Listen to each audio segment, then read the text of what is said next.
Encounter में मारा गया गैंगस्टर अमन साव को एनकाउंटर में ढेर कर दिया गया है। कल देर शाम ही रायपुर से उसे रांची ले जाने के लिए झारखंड पुलिस रवाना हुई थी। पुलिस का दावा है कि इसी दौरान गाड़ी का पलामू के पास एक्सीडेंट हुआ। इसी दौरान अमन ने पुलिस का हथियार छीनकर भागने की कोशिश की और फायरिंग शुरू कर दी। जवाब में पुलिस ने भी गोली चलाई, जिससे उसकी मौत हो गई। अमन साव झारखंड का कुख्यात गैंगस्टर था, जो रंगदारी, हत्या, लूट और फायरिंग जैसे अपराधों में शामिल था। वह रांची, रायगढ़, धनबाद, हजारीबाग, चतरा, बोकारो, पलामू और लातेहार जिले में इसका आतंक था।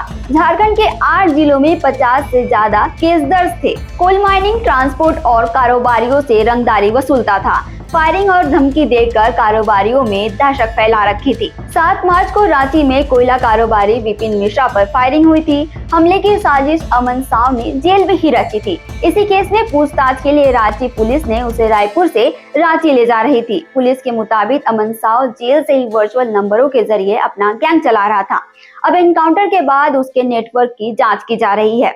डेली अपडेट्स के लिए आप देखते रहे वैम छत्तीसगढ़।